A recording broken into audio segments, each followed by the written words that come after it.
We all deal with pain in our own way. And pain comes in all shapes and sizes. It can crash over you like an ocean wave, or it can bite at you like a little mosquito. Sometimes pain can cause you to seek help, but unfortunately, all too often, pain gets pushed aside or brushed off like it's no big deal. Our guest today is professional baseball player Drew Robinson, whose pain became too much to bear and all came to a head on April 16, 2020. Thankfully, Drew survived, and an otherwise tragic end has turned into a story of hope, redemption, and a second chance at life. Every day, 130 Americans die by suicide. I can't help but think about what their final thoughts must have been, how much pain and sadness they were feeling to believe death was their only escape. Perhaps the saddest part about it is knowing how lonely they must have found themselves in those final moments, as well as knowing how much pain their families must have gone through. Today's episode is intense, emotional, and at times hard to hear. Please, if you're having thoughts of harming yourself, talk to someone. If you can't confide in a close friend or a family member, there are many local and national hotlines ready and able to listen. We hope this episode will give you a new perspective and impact you as much as it impacted us.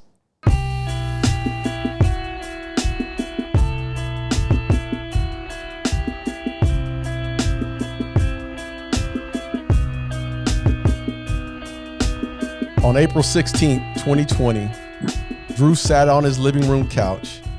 He poured himself a glass of whiskey and then another. He stopped. He didn't have an alcohol problem and didn't want anyone to surmise otherwise. His thoughts crashed into one another about what it would look like and whom it would affect and who would find him. He was alone until the end. At about 8 p.m. in one uninterrupted motion, he leaned to the side, reached out to the coffee table, lifted the gun, pressed it against his right temple, and pulled the trigger. That was supposed to be the end of Drew Robinson's story. Over the next 20 hours, he would come to realize it was the beginning of another. That was an excerpt from the recent ESPN article by Jeff Passan titled Drew Robinson's Remarkable Second Act. And with that, our guest today is professional baseball player Drew Robinson, who just lived through one of the most incredible events imaginable. Drew, welcome to the show. Man, thank you so much. What a heavy intro, but man, it's exciting. I'm happy to be here. Man, Drew, so thank you again, and I know that that's a heavy intro, but what we're really excited about discussing is what happened after that, and that 20 hours and the realization that you came with and the impact that you are already making. Because again, let's remember, I mean, let's not overlook that date. That was less than a year ago that this event happened, and we're going to dig into that, Drew, but man, we're excited to go back to the beginning, talk about, okay, what led up to this, but most importantly is what happened after that moment and the impact that you're making and the things that you'd like to say to those individuals maybe that struggled with some of the same things that you did. So what we want to do is we want to go back to your childhood and just get a better understanding of how you were raised and what childhood was like for you and what the dynamics were in your family. Yeah, I mean, like I mentioned in the film, our family was pretty dysfunctional. We had a lot of challenges. Parents didn't get along very well. They weren't right for each other, but they were trying to make it work for my brother, my sister, and I. And that led to a lot of, uncomfortable situations throughout childhood. But at the same time, I think because of those situations, my dad, my mom, like our whole family as a whole, we did a really good job of keeping things as light as possible. We didn't communicate as much, which looking back, that was a little detrimental to me now, realizing, but at the same time, it taught us to, like I said, take things lightly and make good of as many situations as we could. And that's something that I wish I might have, I don't know, enhanced more often in my life, and like realized that was a pretty good skill set that I had, and my brother and sister that we all learned.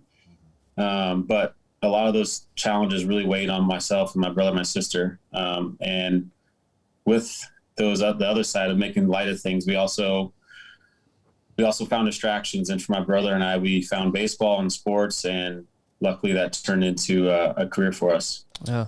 For people who haven't read the article, when did you start playing baseball? Tell us a little bit more about early life growing up. Yeah, so I started early because, like I said, I had an older brother who was playing, and I always wanted to be around him. I always was trying to keep up with him.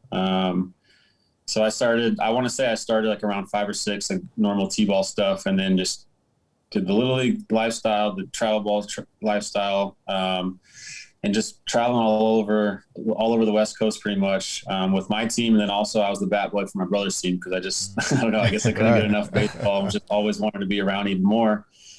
Just always annoying my brother, trying to fit in with him and his friends. And my family and I, we were just always on the move from one tournament to the other.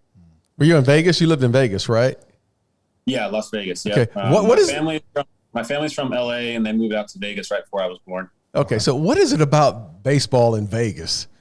I mean, there is so much talent that comes out of that city. Yeah, we had a really good run for about, 8 or 9 years where the talent was super high. So I don't know. I kind of joke about it. Like there's really nothing else to do besides either gamble or play sports or do something something active. So for me, it was just baseball. And I think that's what a lot of other kids in the city followed suit with. Right. Yeah. Yeah. So what was it for you personally, specifically about, other than, you were hanging out with your older brother and you want to do what he did, what did you enjoy about baseball? Well, obviously the competition. I was really competitive as a kid, and it really was the other deciding factor was my brother. I idolized him. He was always the best at everything he did. He was he hit his growth spurt early, so he was always bigger and stronger than everyone else. So he was always a stud on every team. So I always wanted to just like be like him and do anything I could to keep up with him. And I just really wanted to be like him. So since he was the main baseball guy, that's where I went. And I just, like I said, I was just really following his example for most of my life. So you mentioned that your parents, weren't right for each other, tried to make it work. They ended up ultimately splitting up. And you went to live with your dad, with your brother. How was that dynamic between your mom and your sister being together and then the men being together? And how did that play into the pressure to be the baseball, the top guy, to be successful, to be all those things? Yeah, well, I think it's important to note that at first I did stay with my mom.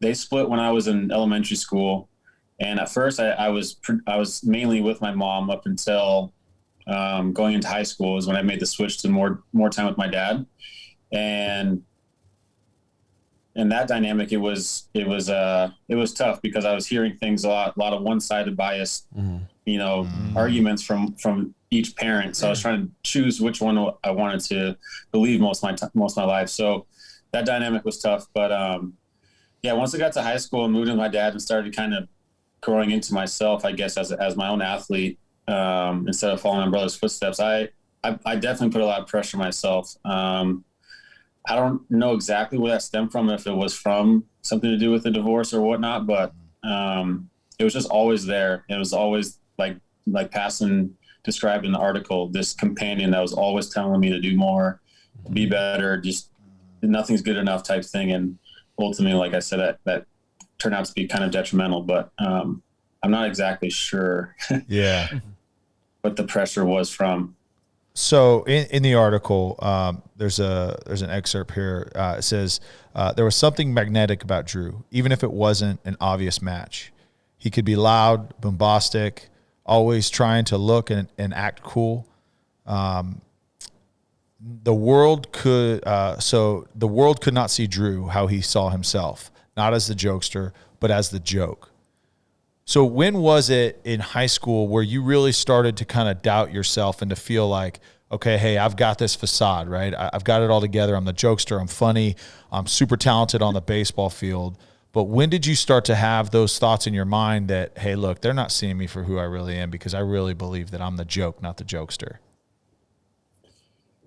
I mean, unfortunately, that started before high school.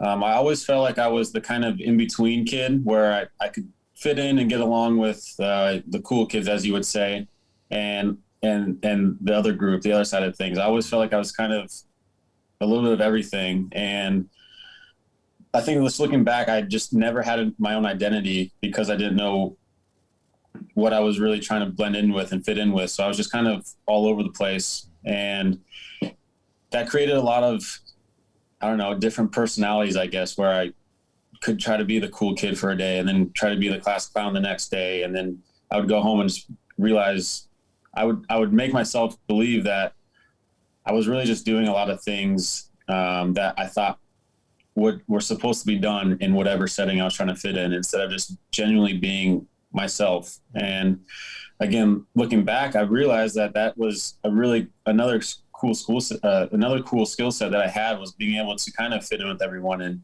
and see, I don't know, be able to adjust to whatever crowd I was in and blend in a way that, I don't know, that was comfortable for me. So again, unfortunately, most of the time I was always spinning it into a negative way, where instead of being proud of being able to get along with people, I thought that I was just being I wasn't being genuine. I was a fake person, fake personality. And like I said, I was really good at turning things into negative. Yeah, I could totally relate to that, Drew, because even in early testimonies, like talking to people, speaking to youth groups and stuff like that, like I was a chameleon. I could be who I needed to be in front of who I was with at the moment. And I get that. And I get how you could look at that as a negative way, because it's like, man, I look at these people and they're so sure of who they are. And they're so sure of their identity, whether they are or not, right? When you're 15, 16 years old, you just think, oh my gosh, they've got it figured out. They know exactly what it is. But, in hindsight, you're like, man, it's all a facade, right? But I get that, because I was that person as well. I was friends with those guys. I was friends with that guy. I was friends with that group of people. I was involved in this group. But it's like, I wasn't sure who I was. Right. And I get how you can get lost at that age and then attach your identity with something that you're really good at. For you, baseball. For me, It was football.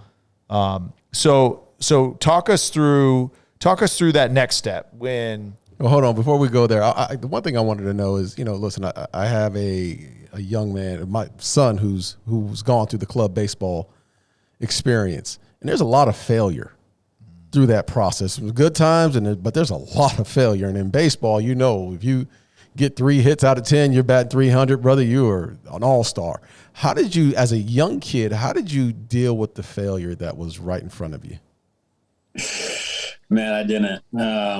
You can ask anyone that was on my team when I was younger, any parent that was around the team. I was all over the place with my emotions. I was the kid that was always slamming my bat after every out. I was crying multiple times throughout the game. I don't know. I was always, and this is, as a kid, I never analyzed it like this, but looking back, I realized for some reason, I thought I had to be perfect all the time. And anytime like you said, in baseball, you get out way more than you get a hit. So that led to a lot of times of basically not meeting that expectation of being perfect. So I didn't handle it well. And I really didn't handle it well up until last year as a full-blown adult. So it's something I'm still learning, and it's something that takes a lot of work and a lot of patience and a lot of faith.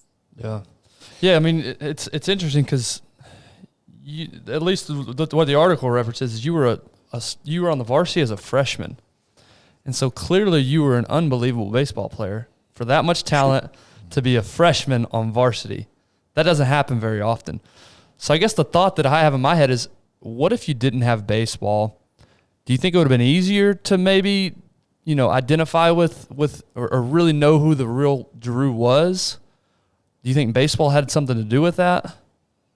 I don't think so.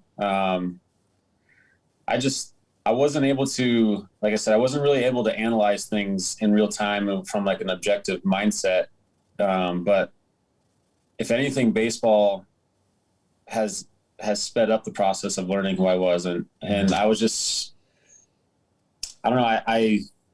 I was so far, again, I was so lost all the time that I was trying to be different people, I was trying to do different things. I was trying to do whatever, but baseball was always there for me, and it was always challenging me and always pushing me to my limits, more from a mental aspect than anything else. And like I said, unfortunately, I was a slow learner pretty much. Mm-hmm. And baseball has taught me more than anything else in life, just because of all the experience you get, all the life experience you get from interacting with teammates and going to different cities and all these things and whatnot. But I think if I didn't have baseball, either this would have happened a lot sooner, or I just never would have even gotten the starting point got to the starting line of really learning who I was. Mm-hmm. Drew, talk us through the relationships that you had in high school. Whether it's friendships, Diana, talk us through those and those roles did you have guys that you could talk to or that you could relate to, or were you keeping it all to yourself? Diana, talk us through that relationship as well. Yeah. How much time you got? We got time, brother. We got time. No. So I was fortunate enough to have really good friends at high school. Always having some best friends that I spent almost all my time with. But I always felt like I was the last in line of the group. Whether it be, I remember my first 2 years of high school, I had these really two close friends that I just thought were so smart from academic standpoint. And I thought that I was lacking in that point. So I always thought I was kind of looking up to them from that aspect. And then I get to, when I hit my growth spurt and go start getting good at baseball, one of my best friends to this day, still, he comes in as a freshman, just a complete stud. And I remember before I really kind of got some attention, I was kind of looking up to him in a way, because he was so far ahead of his age and really kind of outperforming me at times. But I was kind of looking up to him, and I just always thought that I was lacking in whatever environment I was in. And I always saw where I could grow. And like I said, I took that in a negative way, where I think now I'm able to kind of see that that's a healthy challenge and a healthy mindset where I see some possibilities to improve on things instead of getting complacent. So my relationships in high school were a lot of, I'm the young one, or I'm the less experienced one, and I need to catch up. Yeah, as opposed to the mindset, right? Thinking about, hey, I always want to be the dumbest person in the room so I can elevate my game, and thinking of that as a positive, right? As opposed to, no, I'm the stupidest person in the room and I don't deserve to be here, and that's the opposite. Exactly. So the article, especially early on, so Diana, talk about that relationship and when you guys met and how that played into your journey.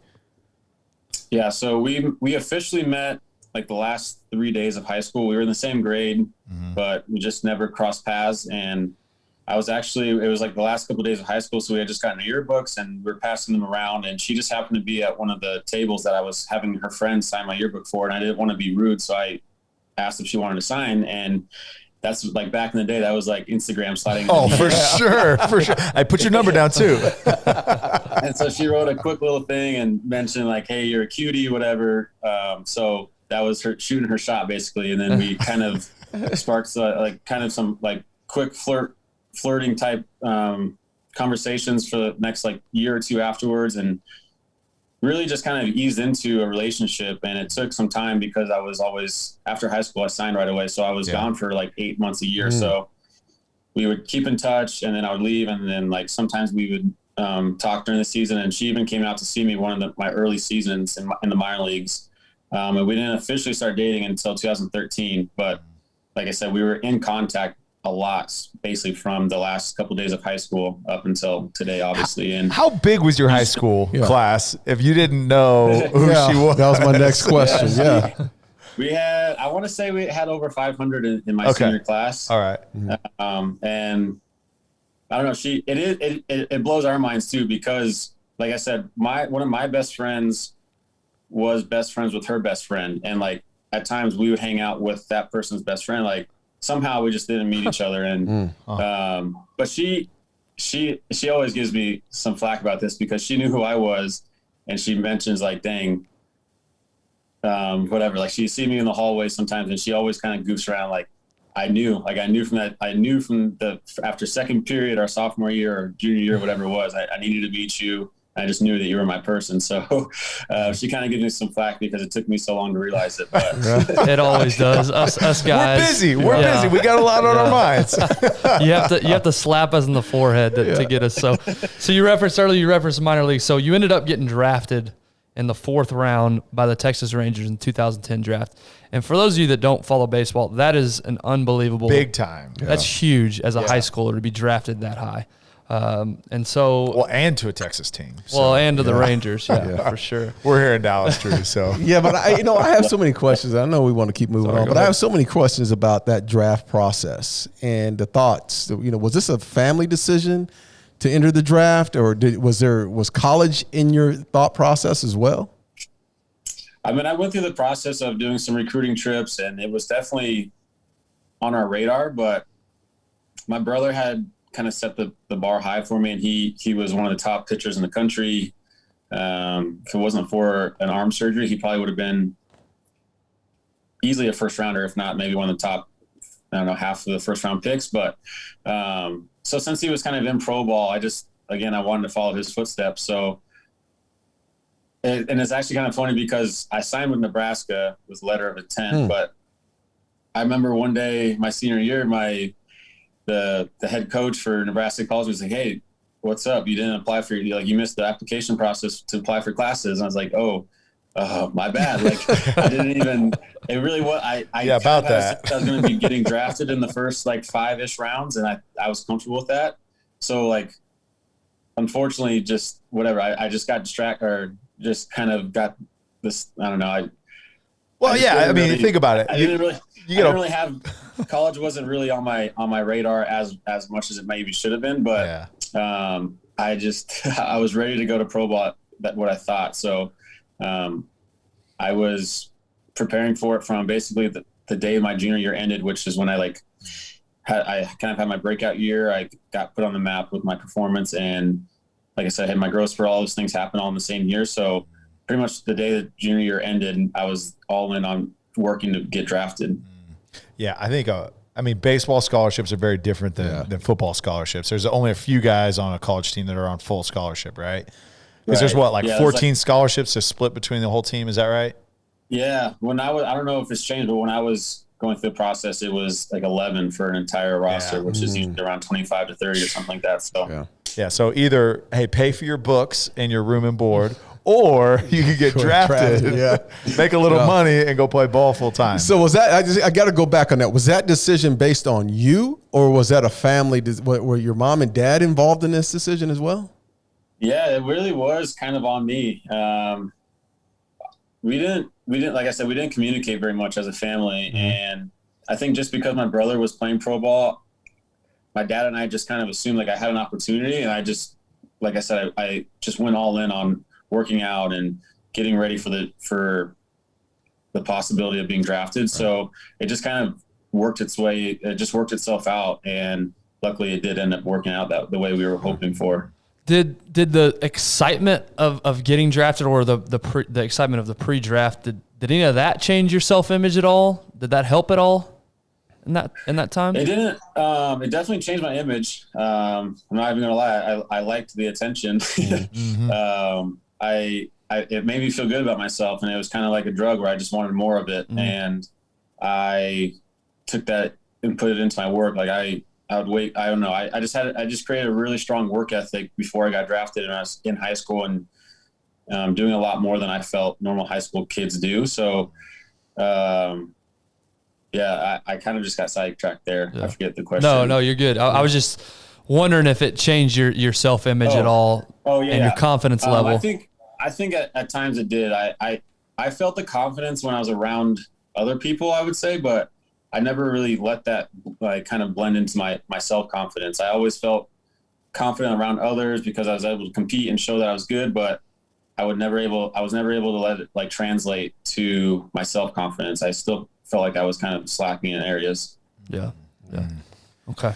So then you get to the minor leagues, and from the article again, it says being a professional baseball player isn't only about playing baseball better than everyone else.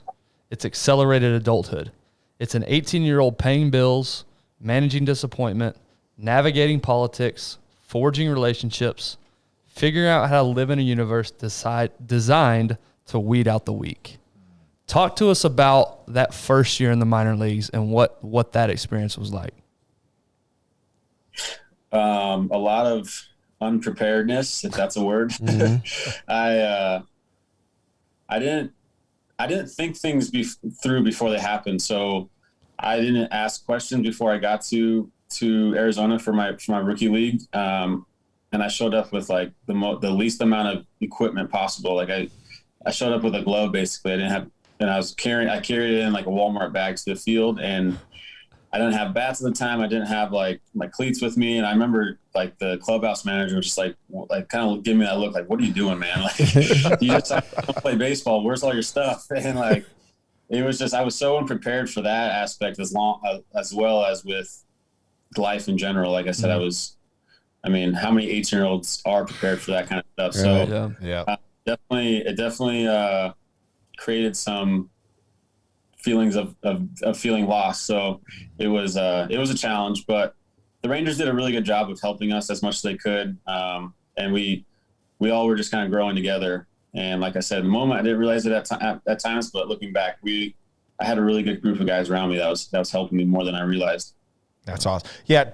Paint a picture for those that don't know what minor league life is like. I mean, unless you're in AAA or the bigs, right? It's not as glamorous. Just because you get drafted and you think that life is all peaches and cream. Tell us what minor league baseball life is actually like.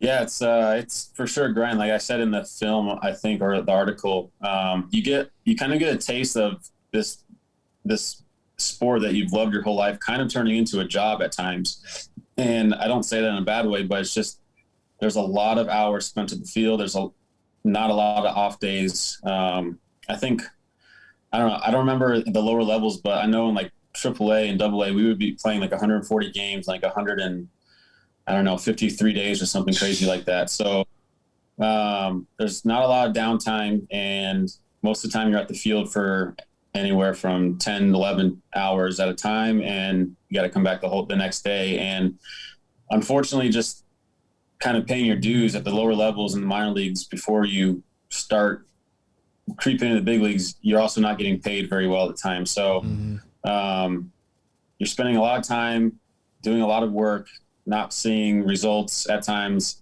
while also not getting paid very well at times. So you kind of like question whether, like, dang, this sport that I've been watching on TV, is this really what I thought it was this whole time? So you kind of have to really be a little bit more Loctite mentally than you probably were able to prepare for. So did you realize, okay, hey, I really do love this sport? Because obviously your passion is going to come through in those really hard times and maybe carry you through, the monotony of being at the field all the time. And okay, hey, I've got to live at a family's house, or I got to have this apartment, or whatever it may be, or I'm on the road all the time. Did you find that you really truly love the game, or for you was the goal, I just got to make it to the bigs?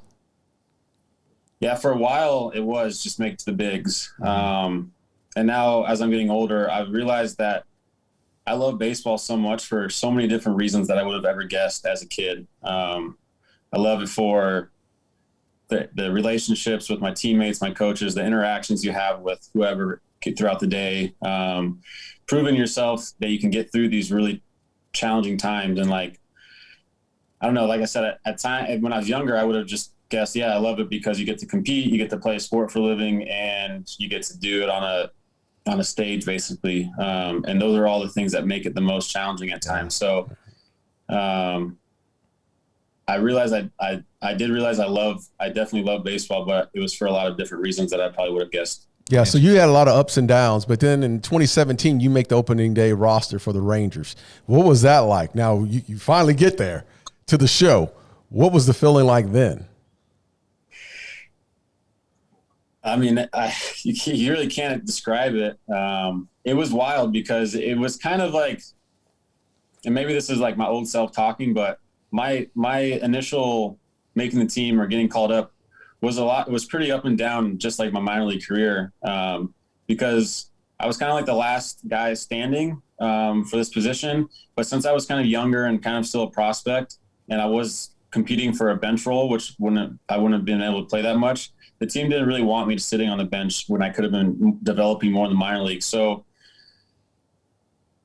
we were kind of in limbo because the team was wondering if there might be like a release from a different team with a veteran that can come fill that bench role, so that way I can keep developing in the minor league. So, and I was aware of this. My agent and I were aware of this. So it was just kind of, I don't know, like I said, my old self, I kind of spun it in a little bit of a negative because I saw like, I'm the last option. Like I made the team because they couldn't find someone else. So I hate even saying that because it's such an old mindset of focusing on the negative, but that's how I handled it at the time, even though it was the most exhilarating situation and me accomplishing my dream that I've been working for my entire life. And it was, like I said, exhilarating. It was because I remember coming out of the office and just subtly texting, I did it, to my family in my group message, and seeing their reaction and feeling their energy and seeing them scramble to book tickets last minute to get out to Dallas, and got to experience like the whole thing that you see on TV was everything I dreamed for. Yeah. You had a bomb too, didn't you? Did you not hit a bomb? You're trying to be shy. Did you not hit a bomb that day? No, so I didn't that day. You did. So my first stint, so I made the team and I was there for like, I want to say 8 days. And I got 2 at-bats in those days, and I got out both times, and I got sent down.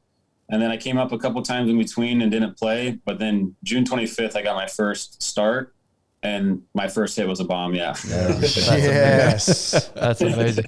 Talk to us a little bit about life off the field, because we just skipped over about 7 years of your life there. You know, when you get drafted, you're up and down. You talked about minor leagues. You referenced that a second ago. I mean, and people need to realize these are bus rides all across the country. They're not, you're not flying first class. Chartering planes. You're sitting on a bus all night long. You're showing up, like you said earlier, you're showing up to the field 10 hours early. You're playing your game, and guess what? You're doing all over again. It's like Groundhog Day.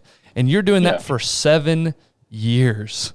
I want people to understand that. It's not like you got called up immediately. So what was your mental like off the field, and how much during that time, when were you thinking, man, maybe I should have gone the college route? Maybe this minor league deal is not all that great.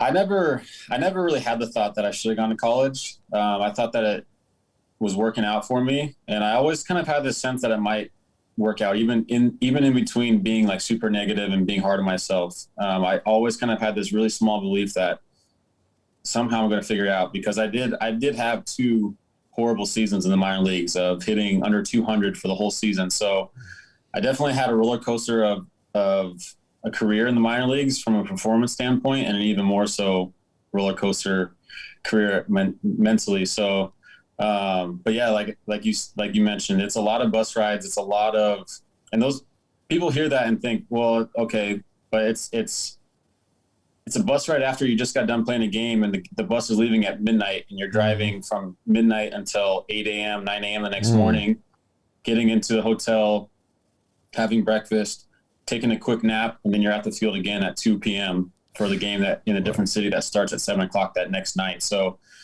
at the same time, like that's what we sign up for. But like I said, you can't prepare for that without having to go through it. So it's a grind. There's really no other way. Yeah, I mean, it's a lot of time to think. I mean, there's a lot of time inside your own head. So tell us what was like. Then you mix in 2 seasons of hitting under 200, being the worst performance player in the league. You can imagine where my mind would go. And because you're sitting on the buses, and most of the time it's either you got a movie going or music going or whatever, but sometimes you just kind of sit there and just kind of drown in your thoughts of questioning, am I even good at baseball anymore? Is this over after this year, or is this over any day now when I'm about to get released? Like, can I go become a should I go back to school and become a firefighter? Like all these thoughts just constantly circled through my head. So you're right. Like there was times where I just was totally spiraling and not able to control anything from a mental standpoint. Mm-hmm. So we're going back to Jeff Passan's ESPN article. Although Drew acted like he belonged, he still felt otherwise. The companion's voice was unrelenting. It had accompanied him from childhood to adulthood. It was totally paralyzing. Drew says in the clubhouse, he questioned every answer he gave to reporters. On the field, he second-guessed minutia. That's a word. It's a big word. How he stood during the national anthem, how he looked running to his position between innings. At home, he wondered why Diana bothered with him. Why does everything suck? Why is this happening to me? Is there something I'm doing wrong? Why can't you just be real with everyone and let them know how much you hate yourself? I mean, so many ups and downs, man. I mean, I'm reading this and it's like, how old were you at this time, Drew? That was pretty consistent from high school. That was when it, like I said, even though I was dominating in high school, my junior and senior year, I would still like freak out every out. And so I think it started in high school, and I would just go through these phases of just being really immature and not have a grip on my emotions at all. So did you have a grip on those emotions when you're in the 2018 season, in those seasons when you're a pro? Now you're becoming, you're going through the system here. You weren't acting the same. You weren't acting out those emotions, outwardly. Right. How were you handling the negativity that was happening in your career? Yeah, about that time and a couple of years before probably is when I started getting around older players on my team. I was able to like kind of learn from example, and I was just getting older myself. So I was maybe just naturally growing up and being able to control my emotions at times. But what I was doing internally was just stuffing those emotions down and never talking about them. So it from the outside, it probably looked like I was growing up, learning my lessons, and like taking each loss with the win, like whatever, just going through the process. But I was just stuffing things down and just never addressing them and never appreciating the process for what it was. So I was basically growing numb to everything, good and bad. Like it's unfortunate, but at times I was like, I would do something really good on the baseball field or in life, and I would just kind of just roll with it, like, yeah, okay, that's supposed to happen. I tried to do that.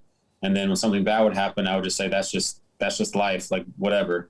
And that just created a very numb sensation where the only space I had allowed to kind of feel things was just like misery kind of. And it's tough to say, and it's hard to say now because I feel like I've outgrown all those things. And it's like, at times I realized that was just so irrational, but in the moment I was just so negative and created such a pessimistic look on life that I did better. I knew that things felt better when I just distracted myself and just kind of put things to the side. And unfortunately, that's what led to an eventual blow up. So did anyone see this taking place? Did the baseball team, the organization see anything? Did Diana see anything that was just uncommon with you and how you handled these situations? Not too as extreme of a situation as I got to, but I think Diana was aware. She just always knew that there was more to me than what I kind of portrayed. And that was tough for her because I think she knew that, and she almost at times knew me better than I knew myself. So I think that's part of the reason why she was always so patient with me and so caring and wanting to make sure I was okay, because she knew that there was something stronger happening within me in a negative way. But for other people, I don't think any chance, because again, this is me looking back, but when I would get to the field and I would get to, I don't know, hangouts with friends or dinners with family or whatever it be, like those situations, that like happy mentality, like the goofball of the group, all these things, they just naturally came out of me. And unfortunately I questioned that when I would go home that night or whatever and wonder if I was fake or not. But looking back, I realized that was the realest thing about me. I enjoyed making people laugh. I enjoyed making people feel good about themselves and give them a moment in the day that made them happy. So I don't think anyone could have ever seen it coming. No. So from a relationship with Diana, you had ups and downs in the majors and minors. Was there ups and downs at home as well with her? Yeah. Because all this was happening and because I was doubting everything at almost every second of the day, I would doubt our relationship. And anytime that anytime we didn't see anything eye to eye, I would just jump straight to, we're not right for each other. And because I was also so closed off from an emotion standpoint, I didn't let her in to kind of show her side of things, which was the most compassionate person, the most empathetic person that I've ever met. And I was, like I said, I was so blocked off and closed off mentally with my emotions that when she would try to do those things, I would just jump to, no, that's so weak. Like, no, I can take care of myself. No, I can do this myself. I don't need you. And it was just, of course, the most unhealthy habit that I had. And I just constantly thought that meant that we weren't right for each other, and I would just do anything I could to push her away. And it definitely caused, obviously, as you can understand, that caused a lot of ups and downs in our relationship, and it was all me. Yeah. It's hard to swallow, but that's just how it was. Yeah. So in 2018, you get traded to the Cardinals. And then in 2019, you get released by the Cardinals. And what did that look like? I mean, you get released. What was the next step? Yeah, I'd come home and continue with my rehab. I had gotten released because I was hurt. I needed a surgery on my non-throwing elbow. And at that time in my career, I kind of knew the protocol. Like, I knew that being hurt at the age I was in and at the age I was at and in the time frame of my career I was in, I understood being released was pretty normal. That didn't make it any easier though. I came home, I was home early because of my surgery. So I was at home in I think it was August for the first time since high school. I was watching games on TV. I was keeping up with my teammates in the minor leagues. I was seeing all baseball happening still, and I just felt so left out. And I thought that I was okay. Like I said, because I knew that was part of it. I thought that I was okay with it, but kind of feeling that kind of losing grip of my career was really scary. And because I put so much into baseball and I didn't do anything to prepare for after baseball, it was so scary because I was always under the assumption that once baseball's over, my life is over. Did you have any thought that, there's something else that you may have wanted to go do something else outside of baseball? At that time, I always thought that I would make a good firefighter just because I care about people and I want to help people. And I just kind of like having to rely on a team. I was good at that concept because of sports. But again, at that time in my life, I was still so negative that I completely convinced myself that the only thing I would be good at in life is baseball. So I would start thinking about those things and I would just quit because I wouldn't prepare or do anything farther than think about it because I would just stop myself and say, keep dreaming. Like, only thing you're good at is baseball. Right. Yeah. So I'm going to read something real quick and then have a quick comment. So about this time, released from the Cardinals, recovering from an injury, the article says Drew grew more depressed. His suicidal ideation intensified.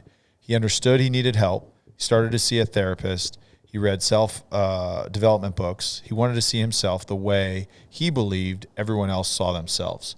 So you're starting to recognize that depression is a real thing. Was this the first time in your life that you're like, okay, instead of just stuffing these feelings down, this is a real issue that I've got to address?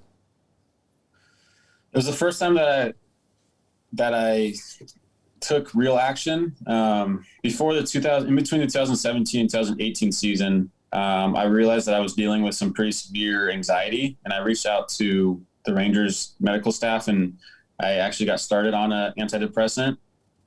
And so I gave that a run, and it did what it was supposed to do. But I just didn't process things for what they were. And I just I was under the stigma of what a lot of people are thinking, an antidepressant, that's just weak. Like, that's weakness. He needs that. Mm-hmm. Like, no, that's just tough through it. So I stopped that, unfortunately. And then again, after that season, 2019, I realized things were getting serious. And I was also, again, questioning my relationship with Diana at that time. We were engaged, we were planning a wedding.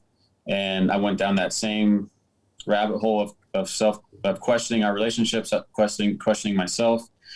And I was just spiraling big time. And around that time, my sister had kind of mentioned to me that my brother was also struggling a little bit, and he reached out to counseling. And I just thought that was like so cool, because again, it's my brother. Like, I look up to him so much, even to this day.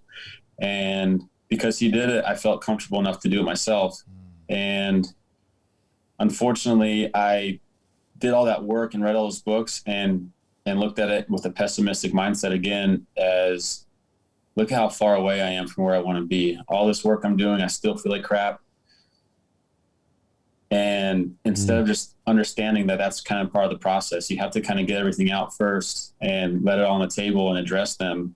And then that's when things start getting a little bit ironed out, and you start understanding why those things are happening within you and why they're feeling this way and what you can do to kind of help make them feel better. So I knew I needed help, but I wasn't able to do it in the right way. And I just kept on spiraling I really wasn't as open as I needed to be. I was in therapy, but I was still holding a lot of things back. So that was definitely a place where I fell short in addressing my mental health, because I was seeking help, but I wasn't really asking for help. So about that time, so January of 2020, you signed a non-guaranteed contract with the Giants. So you went through rehab, and you're like, okay, great. Now I've got the opportunity to get back to the bigs, work my way back in. Great, this is what I want. But then obviously March 2020, COVID hits, and everything just comes to a screeching halt. I'm going to read another excerpt from the article right now. Drew returned to Las Vegas, to an empty house, to loneliness, to not knowing who he was. A week later, he went to a gun store to purchase a weapon. He returned March 30th to pick it up. He had no distractions, none of those surface level conversations or jokes or light moments. He couldn't go to the stadium. He couldn't meet with friends. He couldn't go out, just him and his thoughts that he had built up for 2 decades. Like a lot of people have dealt with depression, COVID just intensified that. The time by yourself in your head, thinking through scenarios, it's a really tough time. Talk us through, which now brings us to April 16th, 2020. Talk us through that day. Talk us through your mindset, after picking up the gun, because obviously, this is something that you've been thinking about. Talk to us how you got there, first of all, and then talk us through that day. Yeah, I mean, the suicidal thoughts really increased pretty much the day I left Vegas to go to spring training. I remember it's almost like the drive out to spring training was my first alone time and first like real quiet time after calling off the wedding to an amazing person. So again, I was just doubting everything, second guessing myself, and I just felt like I was failing at everything. Everything I touched, I thought I was making it worse. And the suicidal thoughts started to really come to a more concrete possibility, where instead of just like passive, am I meant to be here? Like, what am I doing here? Kind of thoughts. It was more like, I wonder if I can actually like end this. And unfortunately, that happened when I was by myself. But again, when I would get to go to the stadium and get to do all these things, I was able to let my real self come out and interact with people and do what I needed to do to possibly succeed at baseball. So once that kind of got taken away from me and everyone else in this country, unfortunately, but because it was just all so fresh, a month later, I come home to my house being empty. I bought a house a couple years prior, and I only knew it with Diana and our dogs. So first time I walked into the house and didn't hear my dog's footsteps coming to me at the door, just complete silentness. And then also walking in to see like a little care package from Diana to help me with my first couple days of quarantine, because at that time toilet paper was hard to get, food was like all these things. So having a little care package from Diana was only another punch to the gut. Like, my gosh, this amazing person, she's still doing all these things for me after all this stuff I put her through. Again, just led to more self-criticism and just unrelenting bashing of myself, of how bad of a person I am. So that was the start of my quarantine. It led to a month of a lot of drinking, a lot of reaching out to try to distract myself as much as I can. My sister and I worked to get a foster dog to help me, maybe possibly help me with my loneliness, and it didn't work out that well. And then even later on in the quarantine, I actually reached out to a breeder to try to get a new dog. And that was on April 13th. I went to go pick up this puppy, and I had obviously had plenty of guilt built up at that time, knowing that there was a possibility of doing what I ended up doing. But for some reason, the puppy was just like too much. I was there getting ready to take this dog home, and I just like had a realization that I'm going to do this soon, and I can't leave this new puppy by itself. Wow. Even though, which is really crazy to me to think about, because if I couldn't do it to a puppy, why could I do it to my family? Mm-hmm. And it's tough, man. I don't even understand how it goes to my mind, but at the time it just felt so real and so needed, because I was in so much internal misery. I just felt so bad about myself. And that led to the next couple of days of working on a note and trying to try to explain what was going on in my mind, so that way there was as little amount of question as possible for the people that I was basically going to be leaving behind. And I knew that I didn't justify it, and I know that it never made it okay to do what I did. But like I said, I couldn't take it anymore. And I think the first sentence of my note was, I can't explain why I hate myself so much, but I can't take it anymore. So that was where my note started, and it led to a lot of explaining and looking back, realizing, and not enough justifying, which nothing would have justified that. But I just wanted to try to make it as easy as possible for such an extreme thing. And that led to April 16th. And once I finished the note that morning, I knew that I technically had nothing else left to do besides do it. So I attempted to go do it in my truck somewhere else, so that way there was less of a horrific scene to walk into for someone. Maybe a stranger can find me, and I wouldn't have to traumatize someone, my family or friend, even more. But I was uncomfortable doing it in my truck, so I came home and ended up attempting suicide and shooting myself in the head on April 16th around 8 p.m. Was there any thought when you were going through this, you're writing a note that of just about the pain, not your pain, but your family's pain? Yeah, that was the only thing on my mind. I can't describe it, and it's hard because it seems like such a selfish act, right? But I was so not thinking about myself. That's not right. I was so only thinking about my family in that time, and anyone who has supported me or helped me in my life. I thought about people that I had conversations with in third grade. I thought about everyone throughout those however many days in quarantine, that if I did end up doing it, those people that I would be affecting. And I just couldn't get over. Well, obviously I could get over, but I couldn't stop thinking about my family, Diana, my friends, my coaches, teammates, everyone that had been around me, and just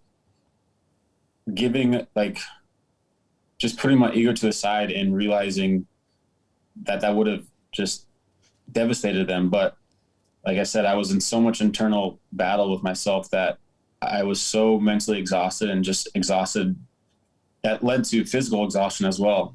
I couldn't take it anymore at that time. And unfortunately, I just led to a horrible decision. Before we're going to read a little bit more, but what did you think of death? Like you said, you spent all that time thinking of your family. Did you spend any time thinking about what happens after I do this? Did that ever cross your mind? Not specifically that, but when the suicidal thoughts got more realistic, I realized I was a lot more like makes my skin crawl even thinking about this, but I was like comfortable with death. I kind of welcomed it. I remember at times when I was questioning it and like thinking about having to actually do it myself, where I would think, man, maybe I can just get in a car accident today. Maybe so I don't have to actually do it. And then like the idea of like being comforted by this, for some reason, it felt more comfortable than just trying to struggle through these thoughts in this like internal fight that I was always having. And that's crazy. I mean, like, just like everyone else, like death is a really scary thing, but for some reason around mid-February that switched to, that's like what I feel like I wanted. Yeah. So going back to the article, so you obviously you were drinking a glass of whiskey, you set it down, you reach down, you pick up the gun, and you shoot. And the article says, at just past 8 p.m. on April 16th, Drew looked around. He was confused. What happened? Why am I still here? He saw blood everywhere. He wanted to wipe it up. Get off the couch, he told himself. Maybe someone will want to keep it. He lay on the hardwood floor. 30 minutes passed. He held his head, tried to stem the bleeding. He grabbed a dirty towel. It didn't help. He decided to shower. When he stepped in, disorientation hit. He slipped and smacked his head on the handle, square on the entry wound. It still didn't hurt. How? Why? He curled in a ball on the shower floor. The water ran over him. He dried off and collapsed on his bed. The blood in his mouth turned his stomach, so he returned to the bathroom. He didn't want to throw up on the carpet. More cleanup for his family. As he bent over the toilet, his head struck the porcelain. He peeled himself up and tried to brush his teeth. How ridiculous, he thought. Guy with a hole in his head, brushing his teeth. Instead, he glugged mouthwash to drown out the taste. He shoved toilet paper up his nostrils to keep the blood from dripping down his throat. Back to the bedroom. It was around midnight. 4 hours after he pulled the trigger, as Drew closed his eyes, he thought, this is where I'm going to die. Man, you can't imagine how hard that is to read. Yeah, it's hard to hear. No, I'm sorry about that, man. No, it really is. And, you go through this situation, and there's so much to peel back, man. It really is. In those situations, it's, this happens, and then you go through these steps. You get in the shower, you clean up, you brush your teeth. I mean, what is going through? Yeah, and to me, it's everything is about everyone else. Yeah. Here you have a gun wound to your head. The expectation is that it's all going to be over, and it's not. But all you're thinking about is it's a mess for someone else. Yes. They may want this. So, I mean, question is that I have, as you're going through this, at what point, when did it register that, man, this isn't it for me? There's more. Or was it, when was that when those thoughts actually came back into your mind? What do you mean exactly? I'm sorry. It's so you're going through and you're in the shower and you're gargling mouthwash and you think that, hey, I'm going to die, but I just haven't yet. At what point did you realize I'm supposed to live? So in the moment, it was around 11:30, 12 o'clock the next day when I looked at myself in the mirror for the first time and had a thought towards the future regarding baseball. That was like when it clicked in the moment. But looking back, I was doing all kinds of things, looking towards the future and realizing I was meant to live. I mean, yeah, in the moment, all my thoughts were to clean up and not make a mess, for my family, for people to clean up, like just make it as easy as possible. If my family wanted to sell the couch, like everything was for other people in the moment. But a part of me also has realized that a lot of those things was myself, like my subconscious realizing that I was meant to live this whole time, and it was a survival instinct. I was drinking the next morning. When I woke up, somehow I drank a bunch of water because I thought that since I lost so much blood, I needed to hydrate myself. Someone who is ready to die doesn't do that. That's right. Yeah. So I've realized that I was doing a lot of things a lot of things leading towards life before it finally hit me in the mirror when I was thinking about not being able to play baseball again.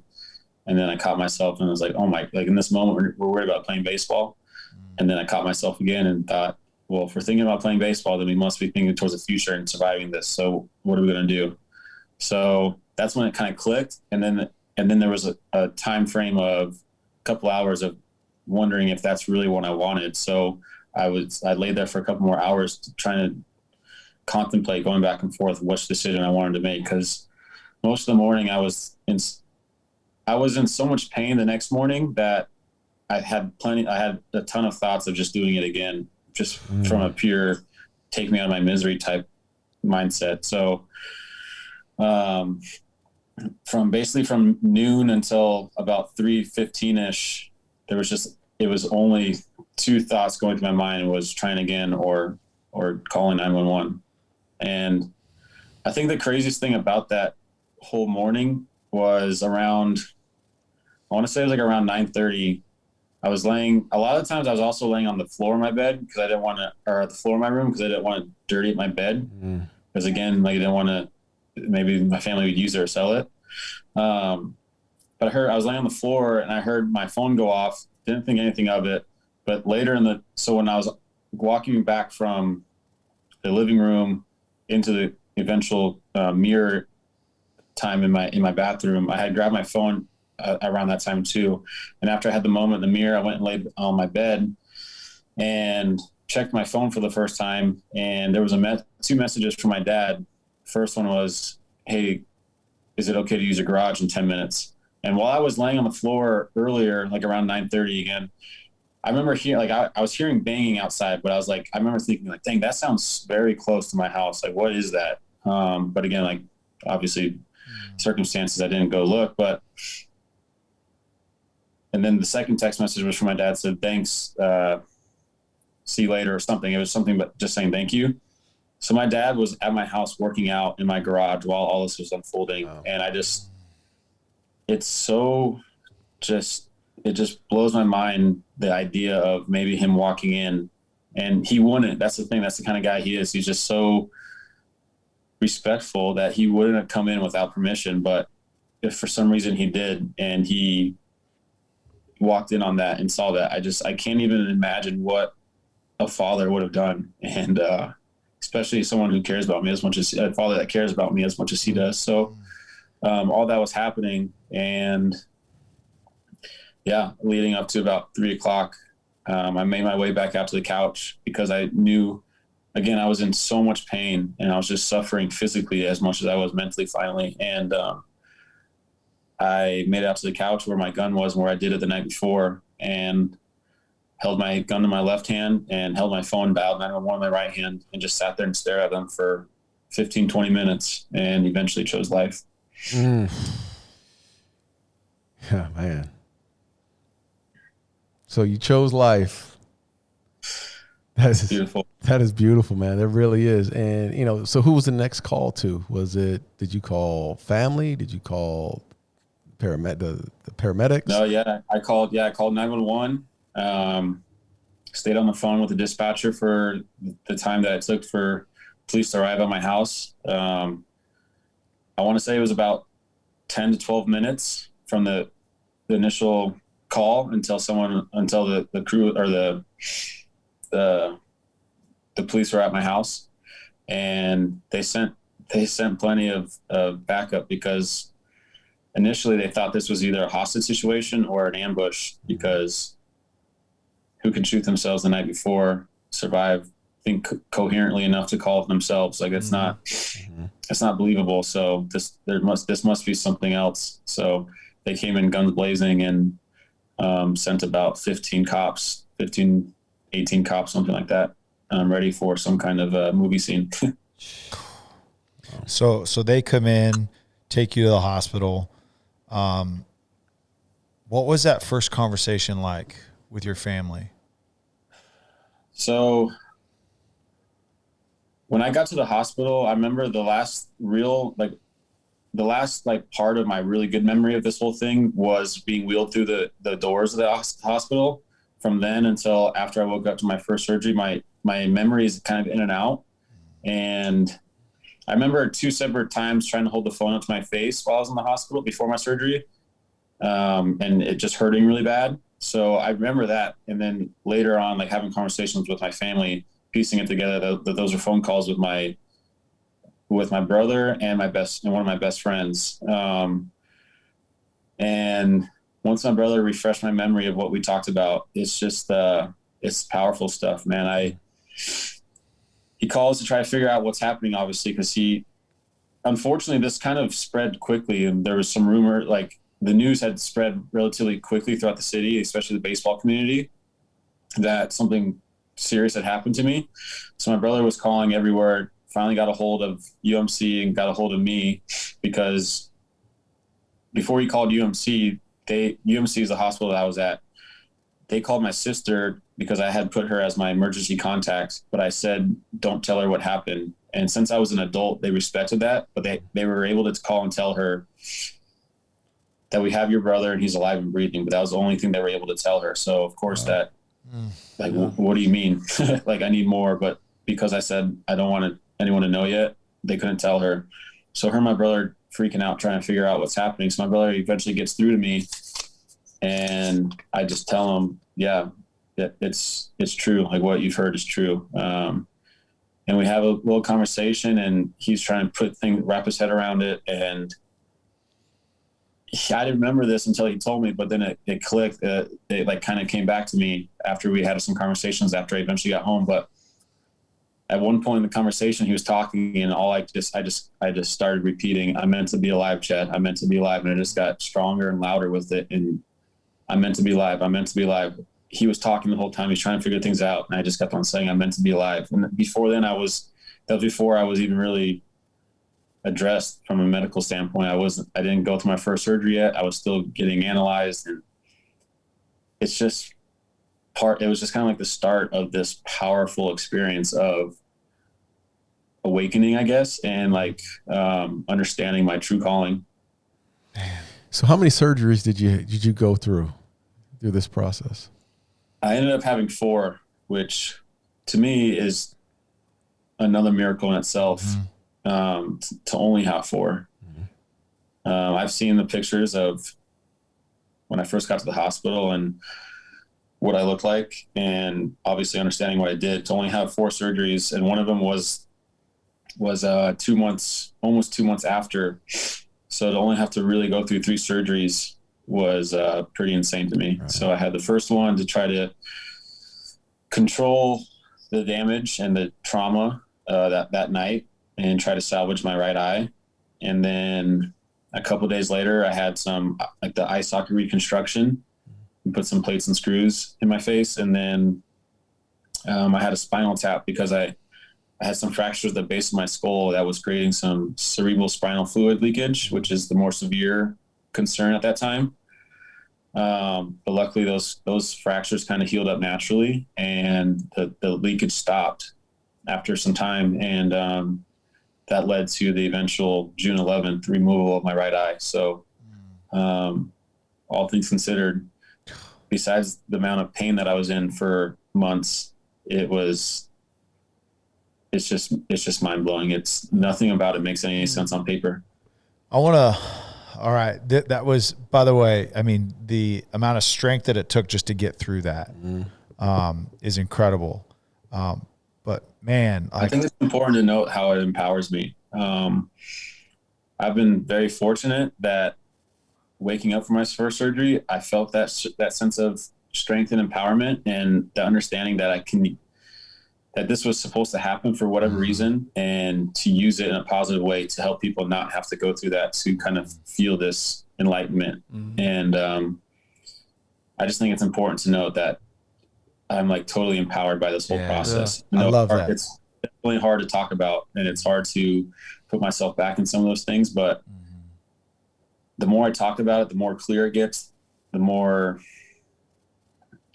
I feel like I heal, and the more I see the direction that this can go to help people. And that completely empowers me. Well, and what I was going to say was not only just the strength, to physically get through it, right? But man, the strength to come on here and talk about that, and the strength immediately to recognize that, okay, I can now be vulnerable. I spent my entire life hiding, how I really truly felt, trying to be tough, trying to be strong.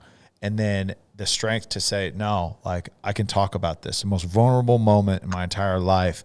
Now I'm putting it out there so I can potentially save someone else from going through what I did, and, or ultimately ending their life. So first of all, I want to commend you for that. And then I think, Ben, you had just talk to us about the last, 9-10 months. We talked about the physical rehab, but the mental side. What have you been doing? How have you been improving on that side? And then, like you said, what's next? Like, what do you want people to learn from this? I've just been doing a lot. Anything that I can think of that seems like it would help me mentally. I've gotten really consistent with journaling, meditating, taking some days completely to myself, like basically saying no to people at times to have some alone time. I've been insanely consistent with therapy sessions. I've been lucky enough to have a team psychologist with the Giants who is very open to meeting with me. And I've also kept up with a psychiatrist in Vegas. So I've been doing that weekly since May. So just finding a routine and kind of believing in it. And I've gone through plenty of ups and downs since then. I've gone through 2 separate phases of depression where I kind of started doubting or second guessing myself again. And both of those times were when I kind of slacked on my routine and my mental practices, which has only reinforced the power behind these mental practices that I've been practicing. So it's crazy because sometimes when I'm doing them, it doesn't feel like I get anything out of it right then, but it's more after the fact and what it like trickles into later in the day and later in my weeks and eventually into my moods. So that's what I've been up to, along with attempting the comeback of all comebacks. Let's dig into that, man. Like, let's dig into that baseball comeback. Yeah.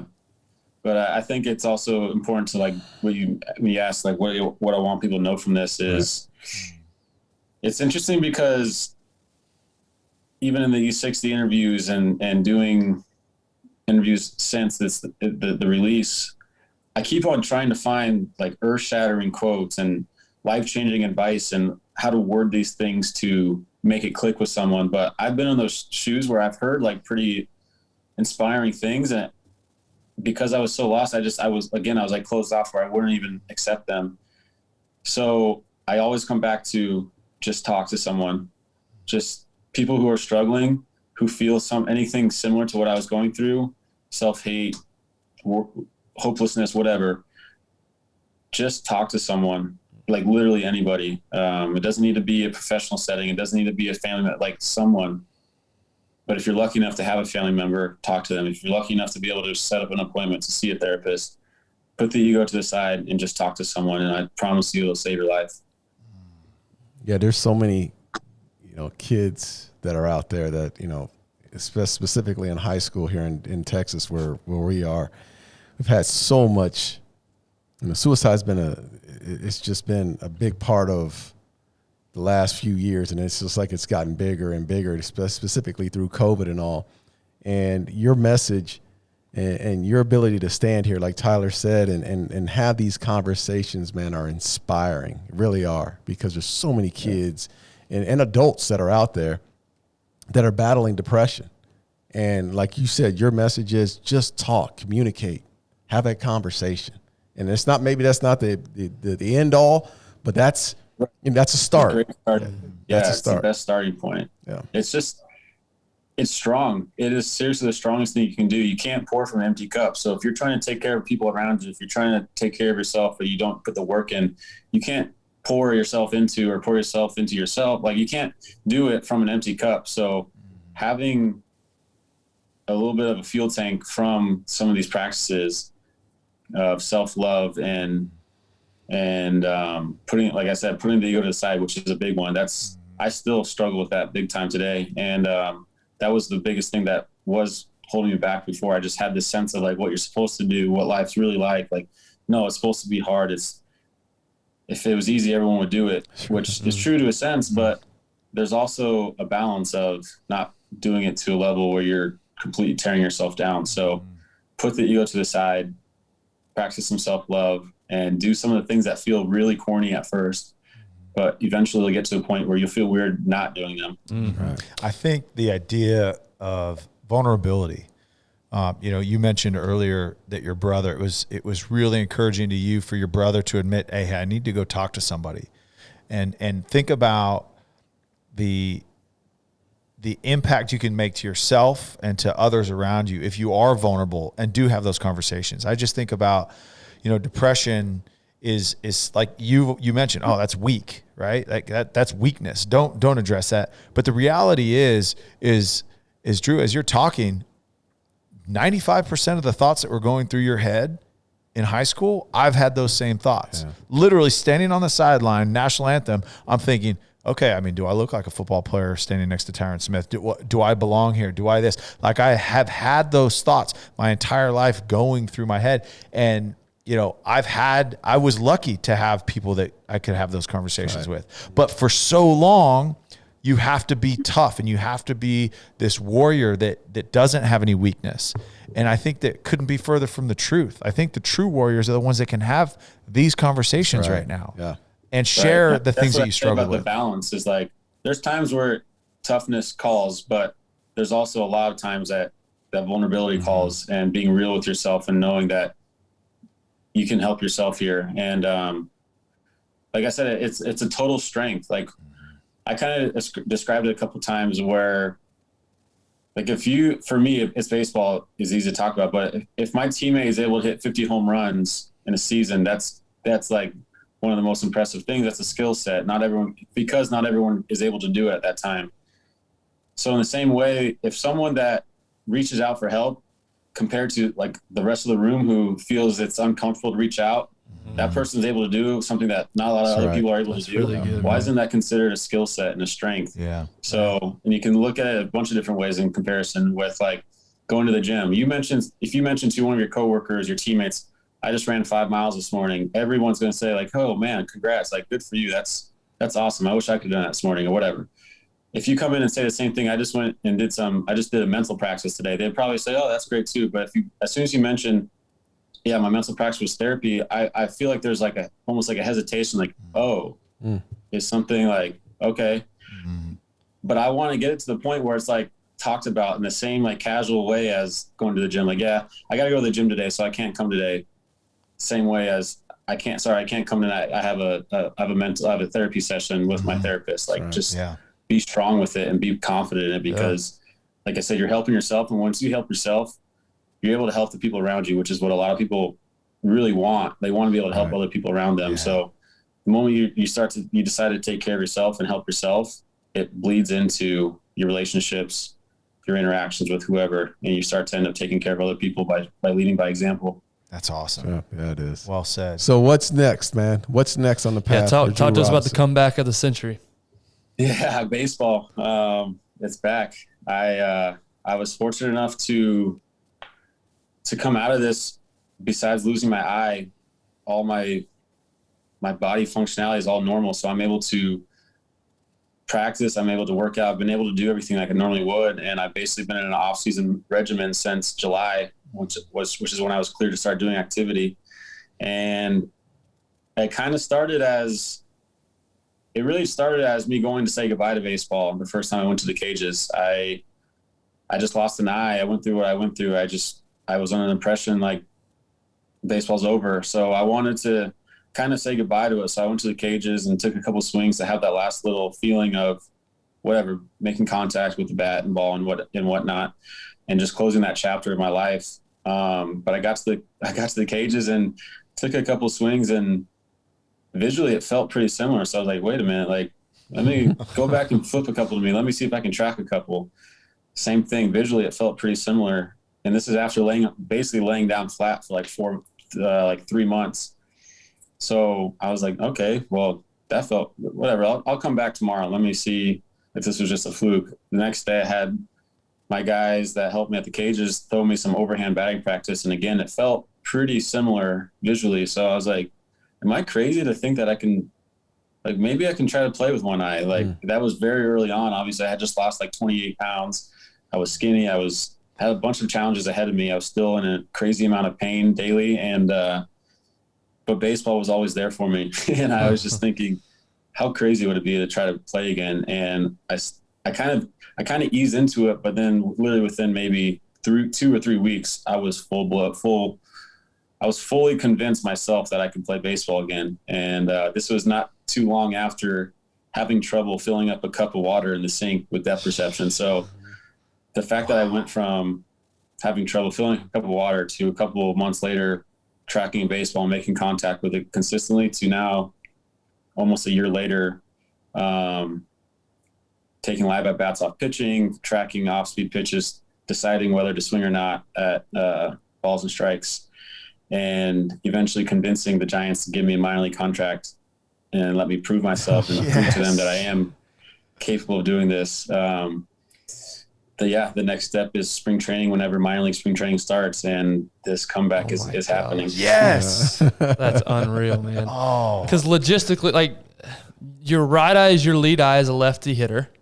So you're dealing with that challenge. You're an outfielder, so you're dealing with trying to catch fly balls. I mean, that's unbelievable. That is, I mean, so many guys with both eyes. It's really, I was just going to say, I had to quit baseball because I couldn't. Yeah, it's amazing that you're able to do any of that. Yeah, with just one eye. Man, unbelievable. I want you to know, man, you have 3 of your biggest fans sitting on this side right here, man. You got 4 actually. The other one's sitting there behind the mic. So, but man, we are so excited to follow your journey, not only on the field for sure, but man, we're excited to follow the impact that you're making, in the mental health space, and for those individuals that are really thinking, the things that you did and the impact that you're going to make, man. I'm so excited for that. I'm excited for the movie that they're going to make about you. It hasn't been announced yet or written, but there is for sure one. If you need a body double, Ben said he's in. For sure. I'm in. I'll come train with you, man. Yeah, we're gonna finish it with one final quote from the article, but before we get there, and you mentioned you're a big fan of the Darren Woodson show. We appreciate that, by the way. So you may have heard this question before, but if Drew today could go back and talk to Drew at any point in your life and tell yourself one thing, where do you go and what do you tell yourself? You guys got time for another episode? For sure, brother. For sure. We absolutely want you back on. Where do I start with that? I think it's, to make it simple, like I said, it would to reach out to help and let people know. Cause I've done that so far since the incident. I said it straight up to Diana and my family, you guys, I'm depressed again and I'm having some dark thoughts again. And for whatever reason, just getting it out, it just gives you a sense of like clarity and a sense of like a moment of like freedom, I guess. I don't know. I think it's interesting too, because people do it a lot more than they realize. Like how many times have you listened to a friend or a coworker just vent about something that annoyed them earlier in the day? That's the same thing. That's the same idea as therapy. You just go out and you go there, you just get things out and off your chest, and you don't even understand why. Like same thing as venting. Like you don't know why, but you just tell someone, oh, this person cut me off on the way to work today. For some reason, that makes you feel better. And it's the same way with like therapy and whatever. Like, so what I'm saying is just talk to someone. I would have told myself to reach out, tell my dad or tell one of my best friends, like, do you guys think that I'm as dumb as I think I am? Or do you guys like, just get real with someone and get comfortable having those uncomfortable talks, because in the end, it helps you grow. And it's uncomfortable at first, but at one point it'll get to the level of it feels weird not to do it. So just take that first step of really of uncomfortableness and just let it ride and start believing in yourself, because you're a pretty good person. Drew, what did you say to your brother when he called? I want you to say that again. When you talked to your brother, what were you saying to him? I'm meant to be alive, Chad. I'm meant to be alive. I'm meant to be alive. Yeah. Over and over and over. Stronger, louder, faster. I'm meant to be alive, man. In the night, this was before I knew I was going to make it. At that time, it was probably still a pretty good possibility that I wasn't going to make it. So to have that belief, I don't know that. I don't remember much conversation with the doctors and like if my chances of survival was ever talked about, but that was before my surgery. And at that point I was still almost 24 hours out from a gunshot wound. So yeah, you're a fighter, bro. Get that fighter mentality. I'm going to read this. I still have the bullet. I still have it all too. Yeah. And that's exactly what I'm going to read right now. In the nightstand that once held his gun, Drew keeps a small jewelry box with a keepsake inside. It's the bullet that burrowed through his head and changed his life. Sometimes he'll remove it from the box, roll it between his index fingers and thumb, use it to remind himself where he was and where he is. I look at this thing and I think, I'm stronger than you, he says. I'm stronger than what I thought I was. And man, I'm telling you, your story is beautiful, bro. I mean, I can't even tell you how impactful your story was today, because there's a lot of people out there suffering, man, and they needed to hear your voice. And again, you have the strength. You own the power now. You've been empowered to tell your story, and you will definitely affect a lot of people, man. And good luck with what you do, Drew. Thank you so much. I had such a good time today. Thank you for allowing me to talk about this. Thanks, Drew. Thanks, brother.